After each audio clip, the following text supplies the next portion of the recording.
It was a warm summer evening in Austin, Texas, on June 14, 2022, when the serenity of the suburban streets was shattered by a heart-wrenching discovery. Ethan Collins, a decorated Navy SEAL and the epitome of a community hero, was found dead in his home. His wife, Rebecca, had stumbled upon his lifeless body in his office, a pool of blood darkening the carpet beneath him. The muffled echoes of her desperate screams rippled through the otherwise quiet neighborhood. To the outside world, the Collins family embodied the American dream. Ethan, 45, had transitioned seamlessly from a decorated military career to becoming a successful entrepreneur, leading a thriving private security firm. His achievements were the pride of Austin, a testament to discipline, bravery, and unyielding commitment. Rebecca, 38, was the devoted homemaker who nurtured their two children, Emily and Jacob, and managed their picture-perfect home. But on this particular evening, the veneer of their perfect life began to crack. The police arrived swiftly, the flashing red and blue lights casting eerie shadows on the Collins' two-story suburban house. Yellow tape went up, neighbors gathered in hushed whispers, and crime scene investigators combed through the office where Ethan had spent countless late nights. Detective Lucas Hayes, a seasoned investigator with a sharp eye for detail, took charge of the scene. To him, something about the staged appearance of the room felt off. Papers and valuables were scattered across the desk as if in a frenzy, but nothing appeared to be missing. Ethan's body, slumped over the desk, bore 2 precise gunshot wounds to the chest, clean, calculated, and cold. It was not the work of an amateur. As the investigators combed through the scene, they discovered subtle but telling signs. A partial fingerprint on the edge of Ethan's desk. The faint indentation of a boot print near the office window, which had been locked from the inside. Outside, a security camera on a neighbor's house had a clear view of the street, a potential witness that might reveal the events of the fateful night. Rebecca, visibly distraught, sat in the living room surrounded by officers and forensic specialists. Her trembling hands clutched a framed photo of Ethan with their children. Tears streamed down her face as she recounted finding her husband's body. I don't understand," she stammered, her voice trembling. "Who would do this to him? Ethan didn't have enemies. Everyone admired him." Detective Hayes listened carefully, noting the mixture of shock and something else in her voice, hesitation. As Rebecca's account unfolded, she seemed to falter at certain moments, her words occasionally contradicting themselves. Hayes, ever the skeptic, made a mental note to dig deeper. By the time the coroner wheeled Ethan's body away, the pieces of the puzzle were beginning to emerge, though they were far from complete. The fingerprint, the locked window, the ransacked office, it all pointed to a staged crime scene. Someone wanted it to look like a burglary gone wrong, but the execution was too meticulous. As the crime scene tape fluttered in the evening breeze, Hayes couldn't shake the feeling that this murder was more personal than it seemed. He turned to his team with a grim determination in his voice. "Run every print. Pull the camera footage. And dig into every detail about Ethan Collins' life, his business, his family, and his past." Someone wanted him dead, and they were willing to go to great lengths to make it happen. The peaceful suburban night had been shattered, and as the Collins family's dark secrets began to unravel, it was clear, this was just the beginning. To everyone who knew the Collins family, Ethan and Rebecca appeared to be the perfect couple. Ethan was a war hero turned successful businessman, and Rebecca was a devoted wife and mother who managed their picturesque suburban life. Together with their 2 children, Emily, 16, a spirited high school artist, and Jacob, 14, a tech-savvy teenager who loved tinkering with gadgets, they embodied the quintessential American family. But beneath the polished exterior, cracks had begun to form. Ethan's career after his military service had been marked by relentless ambition. After founding his private security company, he poured every ounce of his time and energy into building a thriving enterprise. Late nights at the office, endless business trips, and the constant demands of leadership left little room for family dinners or weekend outings. While Ethan's dedication brought financial stability and respect from the community, it also created a growing emotional distance at home. Rebecca, now 38, had spent years trying to fill that void. She was a loving mother, ensuring that Emily and Jacob never missed a soccer game, school play, or art exhibit. Her days were consumed with managing the house, attending parent-teacher meetings, and volunteering at local charity events. Yet, despite her busy schedule, an unshakable loneliness gnawed at her. Rebecca often found herself reminiscing about the early days of her marriage when Ethan would hold her hand for no reason or surprise her with flowers after a long day. Those moments felt like distant memories, lost in the relentless march of time. The final straw came during the spring of 2022. Ethan had promised to attend Emily's big art showcase at school, a project she had poured months into. But when the day arrived, Ethan was stuck in a last-minute meeting with a high-profile client. Rebecca had tried to hide her disappointment as she sat in the audience alone, clapping for her daughter's work while silently seething. That evening, when Ethan returned home with an apologetic bouquet of wilting daisies, Rebecca accepted them with a tight smile and said nothing. By June, Rebecca felt invisible. It was during this time that she received an invitation to a local charity gala benefiting veterans. She decided to go alone, hoping the event would provide some much-needed distraction. That night, she wore a sapphire blue dress that hadn't seen the light of day in years. As she arrived at the elegant hotel ballroom, filled with glittering chandeliers and the murmur of polite conversation, she felt a rare flicker of excitement. It was there, amid the clinking of champagne glasses and carefully rehearsed small talk, that she met Daniel Brooks. Daniel, 40, was a successful real estate agent known for his charm and confidence. Recently divorced, he carried himself with an air of vulnerability that contrasted sharply with his polished exterior. He was introduced to Rebecca by a mutual acquaintance, and their connection was instant. What began as polite conversation quickly deepened. Rebecca found herself drawn to Daniel's easy smile and quick wit. He listened with rapt attention as she spoke about her children, her passion for charity work, and her frustrations with the growing distance in her marriage. For the first time in years, she felt seen. By the end of the evening, Rebecca and Daniel exchanged phone numbers under the pretense of discussing future charity collaborations. Rebecca told herself it was innocent, but the warmth in Daniel's eyes lingered in her thoughts long after she left the gala. Over the following weeks, their casual conversations turned into frequent texts and phone calls. Each message felt like a spark, reigniting emotions Rebecca had buried under years of routine. Daniel, too, found solace in Rebecca. His divorce had left him emotionally adrift, and her kindness felt like a lifeline. The two began meeting for coffee, then for long lunches. Their connection grew deeper with each encounter, and soon, they crossed the line from friendship to something far more dangerous. Rebecca tried to rationalize her actions, convincing herself it was a harmless escape. Yet, as the summer days passed, guilt began to creep in. She knew she was betraying Ethan, but the intoxicating pull of being with Daniel was impossible to resist. For the first time in years, she felt alive. Meanwhile, Ethan remained oblivious, consumed by his business. The subtle changes in Rebecca's behavior, the way she lingered on her phone or how she seemed distracted during dinner, barely registered in his busy mind. But the seeds of betrayal had been sown, and it was only a matter of time before the cracks in their marriage would become too large to ignore.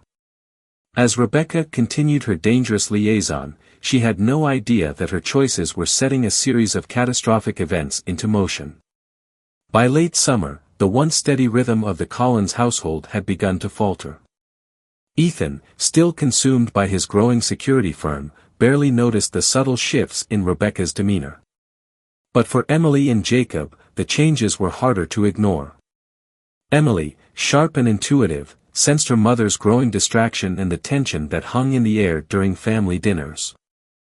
Jacob, though younger, noticed how Rebecca would linger on her phone, her expression distant, as if she were miles away. Rebecca's secret relationship with Daniel had taken on a life of its own. Their meetings became more frequent, moving from quiet cafes to secluded corners of local parks. They texted at all hours, their conversations ranging from mundane topics to deeply personal confessions. With every stolen moment, Rebecca felt a mixture of exhilaration and dread. She knew what she was doing was wrong, but the escape Daniel offered was too tempting to resist. For Daniel, what started as a connection born of mutual loneliness had evolved into an obsession. Rebecca's warmth and vulnerability captivated him in a way no one else had. He found himself daydreaming about a future with her, a life far removed from the shadows of her marriage. But as Rebecca's guilt began to surface, Daniel's feelings turned darker. He couldn't shake the fear that she might choose her family over him, and the thought gnawed at him relentlessly. The breaking point came one evening in early October. Ethan had returned home earlier than expected, a rare attempt to spend more time with his family. As he walked into the living room, he noticed Rebecca hastily tucking her phone away. Her flushed face and nervous demeanor immediately set off alarm bells.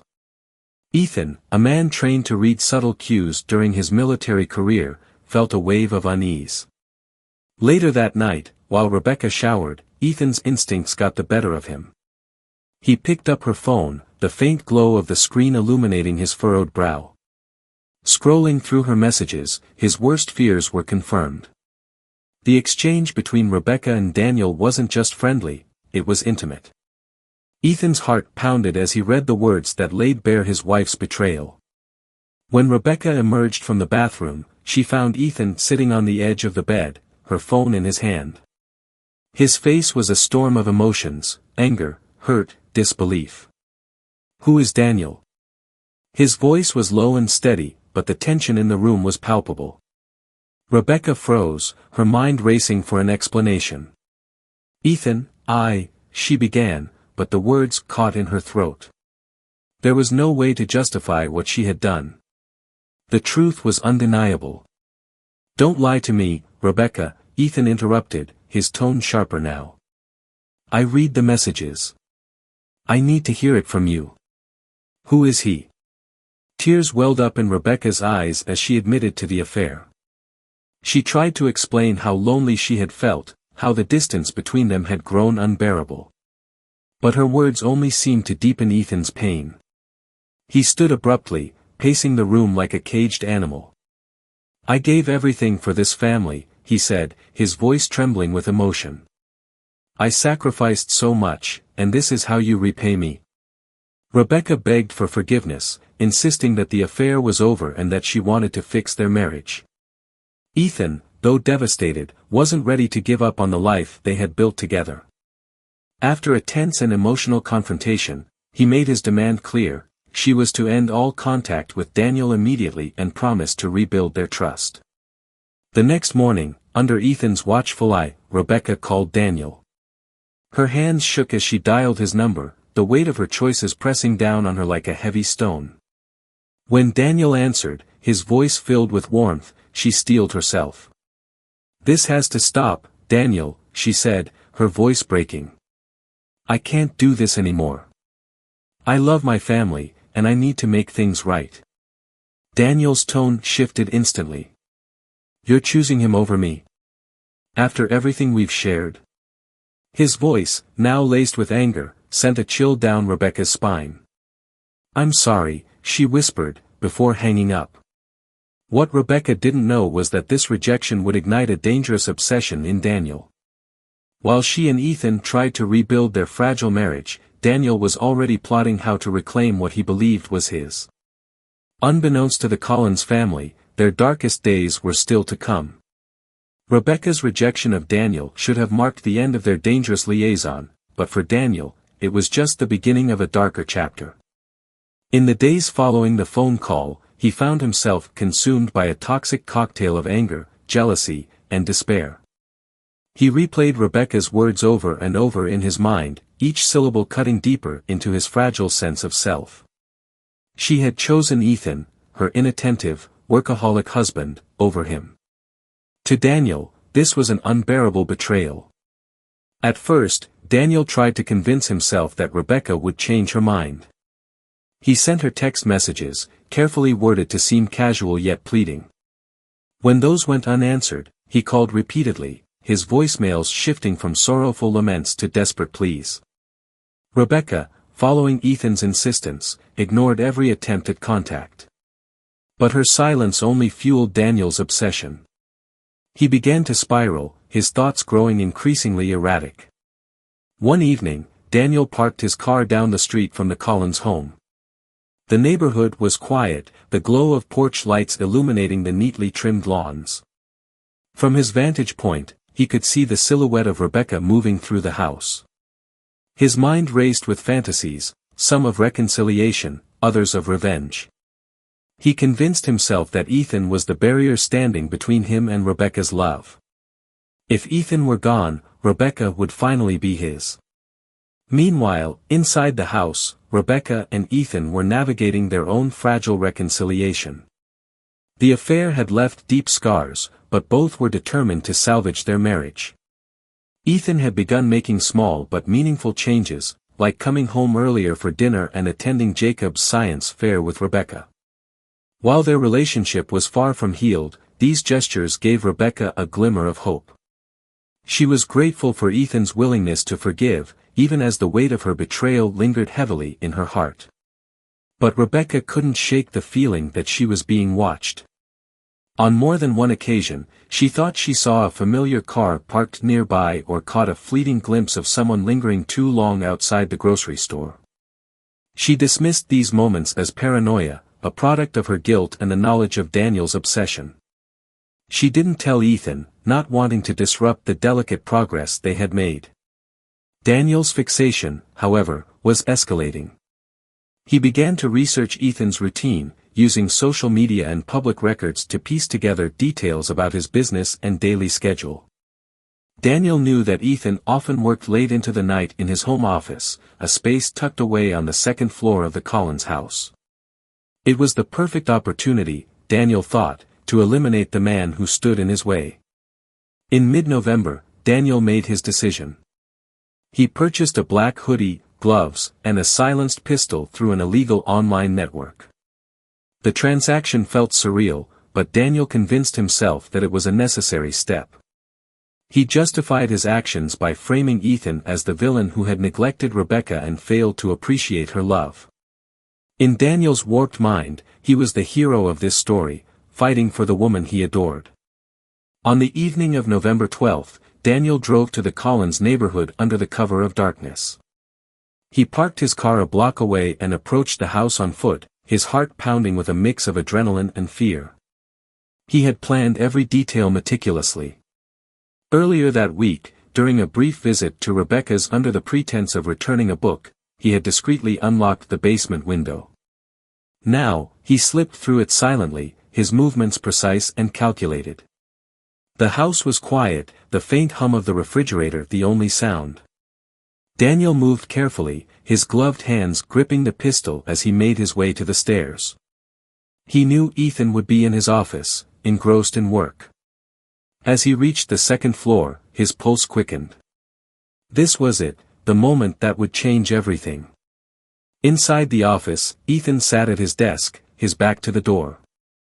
Papers and folders were scattered across the surface as he typed away on his laptop. He didn't hear Daniel approach, but something, a shift in the air, an unexplainable instinct, made him turn his head. Their eyes met, and for a split second, time seemed to freeze. Ethan's military training kicked in. He lunged at Daniel, knocking the pistol to the floor. The two men grappled in a desperate struggle, the sound of their fight echoing through the house. Daniel managed to regain control of the weapon and fired twice, the shots muffled by the silencer. Ethan collapsed, blood staining his shirt as his body slumped against the desk. Daniel stood over him, breathing heavily, the reality of what he'd done sinking in. But there was no time for hesitation. He quickly set to work staging the scene, scattering papers and valuables to make it look like a robbery. Before leaving, he wiped down every surface he had touched, ensuring there would be no evidence of his presence. He exited through the basement window, locking it behind him as planned. As Daniel disappeared into the night, the Collins home fell silent once more.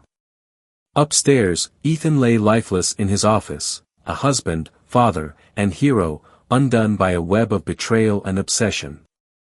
What Daniel didn't realize was that his meticulously crafted plan had already begun to unravel. The evidence he thought he had erased would soon reveal the truth. The following morning, the tranquility of the Collins neighborhood was shattered.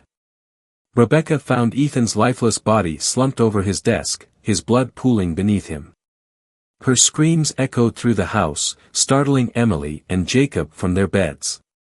Panic consumed her as she frantically dialed 911, her trembling hands barely able to press the buttons. When the police arrived, the scene was a chaotic mix of grief and confusion. Officers moved methodically through the house, securing the area while trying to console a distraught Rebecca.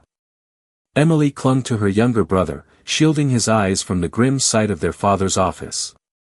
Detective Lucas Hayes, the lead investigator, quickly took charge.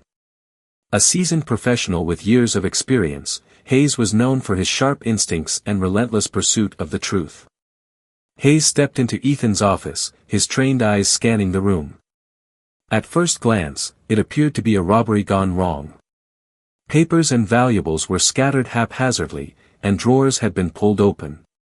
But as Hayes examined the scene more closely, inconsistencies began to emerge. The placement of the items felt too deliberate, as if someone had gone out of their way to create the illusion of a struggle. Moreover, nothing of significant value seemed to be missing. The body itself told a story. Ethan had been shot twice in the chest, clean, precise wounds indicative of a skilled hand. Hayes noted faint scratches on Ethan's hands, evidence of a struggle, and a partial boot print on the carpet near the desk. These details didn't align with the sloppy chaos of a typical home burglary. This was something else entirely. Outside the house, forensic teams got to work. One officer carefully dusted for fingerprints while another examined a neighbor's security camera positioned across the street. As Hayes observed the scene, he approached Rebecca, who was sitting on the couch with Emily and Jacob by her side. Her face was pale, her eyes swollen from crying. "I'm sorry to have to ask you this now, Mrs. Collins," Hayes began gently, "but do you know of anyone who might have wanted to harm your husband?" Rebecca hesitated, her gaze flickering to the floor. "No," she said quietly. "Ethan was respected by everyone. He didn't have enemies." Hayes nodded, though he noted the slight tremor in her voice. "And did you notice anything unusual last night? Any sounds, visitors, or anything out of place?" Rebecca shook her head. "I went to bed early. Ethan was still working in his office when I fell asleep." It wasn't the whole truth, and Hayes could feel it. There was a weight to Rebecca's words, an unspoken tension that hinted at something deeper. Still, he knew better than to push too hard at this stage. Later that afternoon, the forensic team called Hayes over to review their findings. The partial boot print near Ethan's desk was consistent with a standard men's size 10. More intriguingly, they had lifted a single fingerprint from the edge of the desk, one that didn't match anyone in the Collins family. Additionally, a neighbor's security footage revealed a shadowy figure entering the house through a side window late the previous night. While the footage was grainy, the time stamp matched the estimated time of Ethan's death. Hayes felt the pieces beginning to fall into place. The intruder had known the layout of the house well enough to avoid detection. This wasn't a random act of violence, it was personal. Rebecca was brought in for further questioning. This time, Hayes's tone was firmer. "Mrs. Collins, I need you to be completely honest with me. Is there anyone at all, who might have had a personal reason to harm your husband?" Tears welled up in Rebecca's eyes. She hesitated for a long moment before finally breaking. "There's something I need to tell you," she whispered. Her voice was barely audible, but the confession that followed would turn the investigation on its head. Rebecca admitted to her affair with Daniel Brooks, detailing how it had begun innocently but escalated into something far more serious. She explained how Ethan had discovered the affair, how he had demanded she end it, and how she had called Daniel in Ethan's presence to break things off.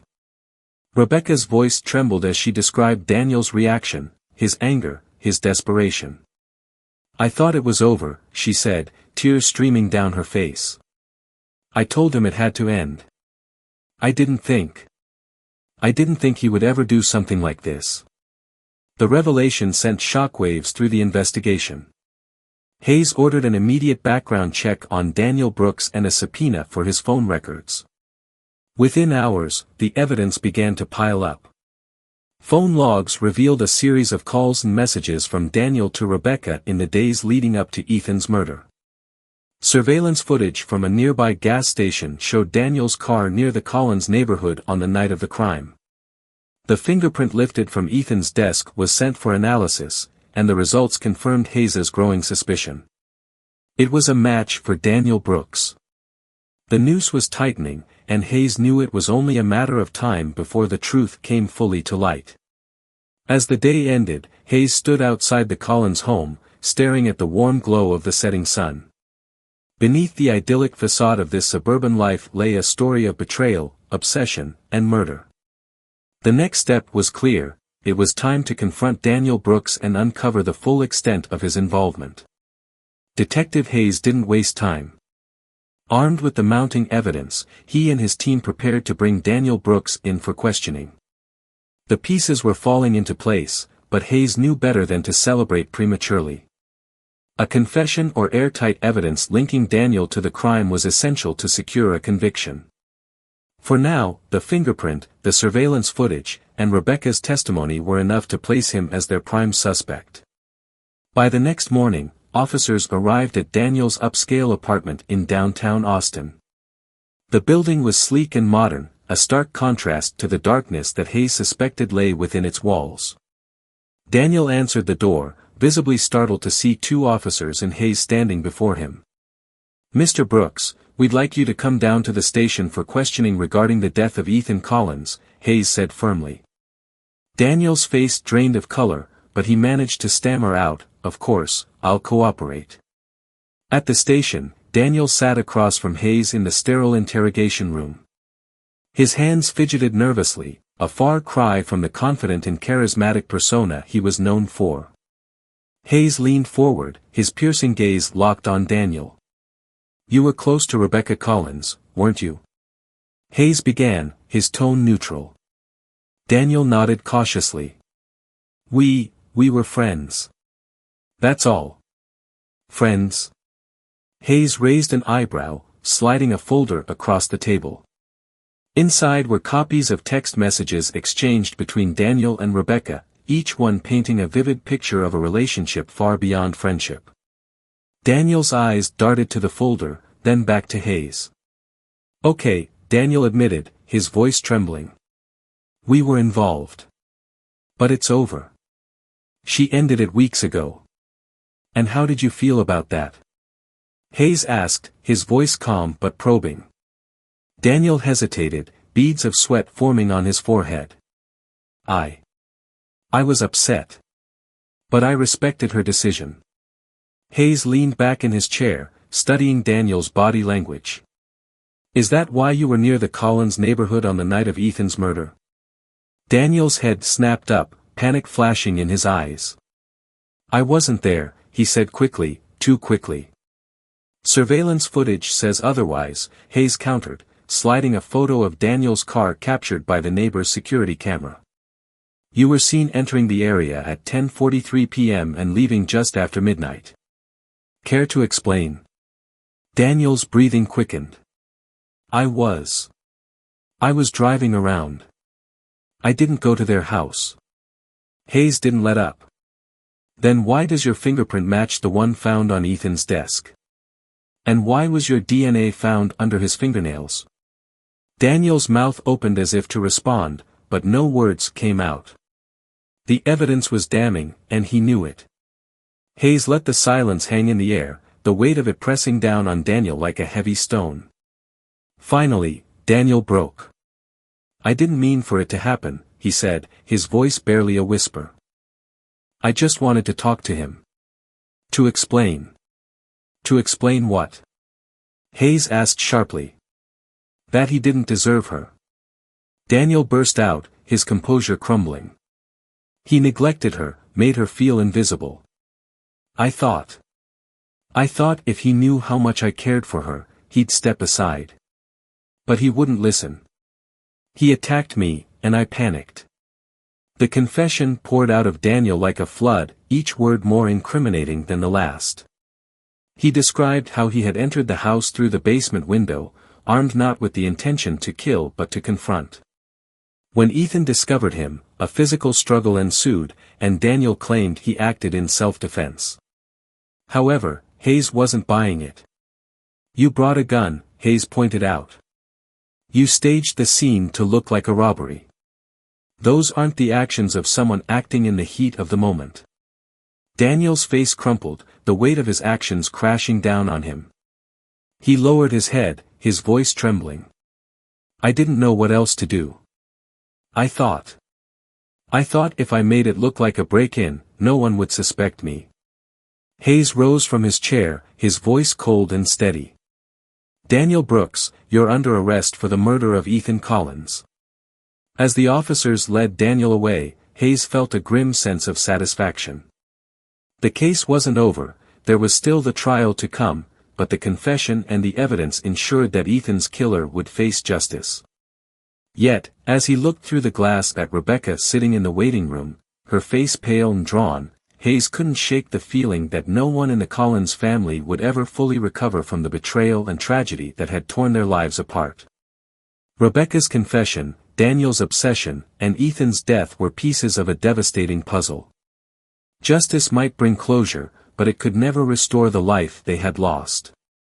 The only thing left to do was ensure that the truth, as painful as it was, came to light.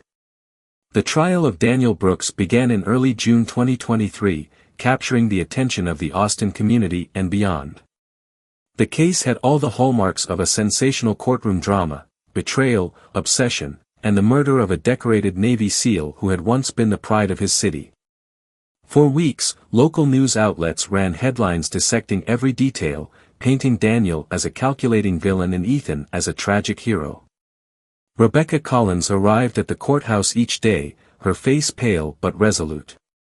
She avoided the cameras and questions from reporters, focusing on the two people who mattered most, Emily and Jacob. Her children sat with her during the proceedings, their expressions a mixture of grief and quiet anger. Rebecca knew she bore her own share of blame for what had happened, and the weight of that guilt was something she would carry forever. Inside the courtroom, the prosecution wasted no time laying out their case. They began by painting a vivid picture of Ethan's life, a man who had served his country with honor, transitioned to civilian life with integrity, and built a successful business to support fellow veterans. Photos of Ethan in uniform, standing tall with his team, were displayed for the jury. Medals and commendations were presented as evidence of his dedication and heroism. This was a man who gave everything to his country and his family, the lead prosecutor declared. And his life was stolen by someone who couldn't handle rejection. The prosecution's strategy was clear: to highlight the stark contrast between Ethan's character and Daniel's descent into obsession. They walked the jury through the forensic evidence, starting with the partial fingerprint found on Ethan's desk. Expert witnesses explained how it matched Daniel Brooks, leaving no doubt he had been at the scene of the crime. DNA evidence under Ethan's fingernails, recovered during the autopsy, further tied Daniel to the murder, proving a physical struggle had occurred. The security footage was the final nail in the coffin. Grainy but clear enough to identify Daniel's car, it placed him in the neighborhood at the exact time of the crime. The prosecutor played the footage for the jury, narrating the timeline of events. This wasn't a random act, they argued. This was premeditated. Daniel Brooks knew what he was doing when he entered the Collins home that night. Rebecca took the stand reluctantly, her hands trembling as she swore to tell the truth. Her testimony was raw and painful. She recounted her affair with Daniel, her decision to end it, and the subsequent months of his harassment. She described the phone call where she broke things off, Daniel's anger, and her belief that it was over. Tears streamed down her face as she admitted, "I never imagined it would lead to this. I wish I could take it all back." For the defense, the strategy was weak but predictable. Daniel's lawyer tried to frame the murder as a crime of passion, arguing that his client had acted in the heat of the moment. They pointed to Ethan's size and military background, suggesting that Daniel had feared for his life during the altercation. But the premeditation was impossible to ignore. The purchase of a silenced weapon, the staging of the crime scene, and the meticulous planning all pointed to intent. Daniel himself took the stand, but his testimony only reinforced the prosecution's case. His attempts to justify his actions came across as self-serving and delusional. "I loved Rebecca," he said, his voice breaking. "I thought we were meant to be together. Ethan didn't appreciate her the way I did." The courtroom fell silent, the weight of his words hanging in the air. It was clear to everyone in attendance that Daniel's love had twisted into something dark and dangerous, ultimately leading to Ethan's death. The trial lasted 3 weeks, but the jury deliberated for only a day. On June 28, 2023, the verdict was read, guilty of first-degree murder. Daniel showed no emotion as the judge sentenced him to life in prison without the possibility of parole. The Collins family, seated in the gallery, let out a collective sigh of relief, though the pain of their loss remained as sharp as ever. The aftermath of the trial was bittersweet. Justice had been served, but Ethan was gone, and the family he had worked so hard to protect would never be the same. Rebecca sought therapy to cope with her guilt and grief, determined to rebuild her life for the sake of Emily and Jacob. She became an active advocate for families affected by domestic violence and crimes of passion, using her story as a cautionary tale. The community rallied around the Collins family, organizing a memorial to honor Ethan's life and service. Held at a local veterans center, the event was attended by hundreds of people, friends, neighbors, and former colleagues who remembered Ethan as a man of integrity and courage. Emily and Jacob gave emotional tributes, speaking of their father's unwavering love and dedication. A folded flag was presented to Rebecca, a solemn reminder of Ethan's legacy. As the Collins family tried to move forward, they carried with them the scars of their ordeal. Rebecca knew she could never undo the choices that had led to Ethan's death, but she vowed to honor his memory by being the best mother she could to Emily and Jacob. Together, they faced the future, forever shaped by the tragedy that had upended their lives. In the end, the story of Ethan Collins was one of love, betrayal, and redemption, a reminder of the devastating consequences of unchecked obsession and the resilience of those left to pick up the pieces. Months after the trial, the Collins family continued to grapple with the aftermath of Ethan's murder. Life had taken on a new rhythm, quieter but laced with an unshakable sense of loss. The suburban home that once echoed with laughter now bore the weight of absence. The man who had been the glue holding the family together was gone, leaving Rebecca, Emily, and Jacob to navigate an uncertain future. Rebecca, though haunted by guilt, focused on rebuilding. Therapy sessions became a cornerstone of her recovery, forcing her to confront the choices that had led to this tragedy. She poured her energy into her children, ensuring they knew they were loved and supported despite the upheaval. Emily, once a confident and spirited teenager, had grown quieter, channeling her emotions into her artwork. Her sketches often depicted shadowed figures and fragmented families, a raw reflection of her pain. Jacob, always the inquisitive one, buried himself in his robotics projects, finding solace in the predictability of circuits and code. The community that had once revered the Collins family for their idyllic image now rallied behind them in their grief. Neighbors dropped off meals, friends offered rides for the kids, and Rebecca found herself leaning on a support network she hadn't realized existed. Yet, amidst the kindness, there were whispers. Some questioned Rebecca's role in the tragedy. Could she have foreseen Daniel's obsession? Was her affair the spark that ignited the fire? The rumors were quiet but persistent, and Rebecca felt their sting even as she focused on moving forward. One evening, as she sat in the living room with Emily and Jacob, a question broke the silence. "Do you ever think about what Dad would say if you were here now?" Emily asked, her voice tentative. Rebecca paused, her eyes welling with tears. I think about it every day, she admitted. And I think he'd want us to remember him for the good times, for the way he loved us, not for how it ended. Jacob looked up from his project. Do you think it's our fault? His words hung in the air like a fragile thread. No, Rebecca said firmly, kneeling in front of her son. None of this is your fault. What happened was because of bad choices, not yours, not Emily's, but mine and Daniel's. Your dad would want you to know that he loved you more than anything. Her words offered some comfort, but the pain lingered. It was a reminder that healing was a journey, not a destination. As the weeks turned into months, Rebecca took steps to reclaim a sense of purpose. She began speaking at local events, sharing her story as a cautionary tale. Her speeches were raw and unfiltered, addressing the dangers of ignoring red flags, the importance of communication in relationships, and the devastating consequences of unchecked obsession. Her vulnerability resonated with many, turning her pain into a source of strength for others. Emily, inspired by her mother's resilience, entered a statewide art competition with a piece titled Shattered Reflections. The artwork depicted a mirror fractured into countless shards, each one reflecting a different moment from her family's past. It won first place, and Emily's teacher submitted it to a national contest. For Emily, the recognition was bittersweet, a reminder of the tragedy that had fueled her creativity. Jacob, too, found his way to heal. He joined a robotics club at school and worked on a project dedicated to his father, a small, AI-driven robot designed to assist veterans with mobility issues. He named it Ethan, a tribute to the man who had inspired his love for innovation. Despite their progress, unanswered questions lingered. Rebecca often found herself revisiting the events that had led to Ethan's death.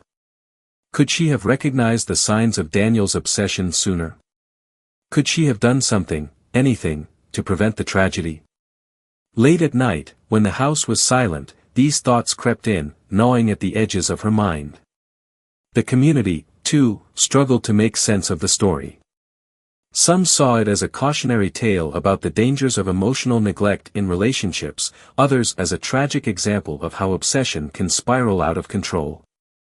Ethan's name became a symbol of sacrifice and resilience, while Daniel's became synonymous with the dark side of unrequited love. One day, as Rebecca sorted through a box of Ethan's belongings, she found a journal he had kept during his time in the Navy. Among the entries detailing missions and reflections on leadership, she found a passage that struck her deeply. Life is unpredictable, and we can't always control what happens to us. But we can control how we face it, whether we choose to rise or let it break us. Rebecca closed the journal, her heart heavy but determined. She resolved to honor Ethan's legacy by choosing to rise, no matter how difficult the journey. In the end, the Collins family's story was more than a tale of love and betrayal, it was a testament to resilience. While the scars of the past could never fully heal, they became a part of who they were, shaping their future with hard-earned wisdom. Ethan's memory lived on, not just in the flag folded neatly in their living room, but in the choices they made every day to move forward, together. What do you think about Rebecca's role in this tragedy? Was she a victim of loneliness or did her choices set the stage for disaster? Could Daniel's actions have been prevented if warning signs were recognized earlier? And what about Ethan? Did his devotion to work blind him to the cracks in his family? Let us know your thoughts in the comments below. As time passed, the Collins family began to rebuild their lives, though the scars of Ethan's death would forever be a part of them. Their journey wasn't easy, but it was marked by moments of resilience, reflection, and the enduring love that Ethan had left behind. Rebecca focused on transforming her guilt into action.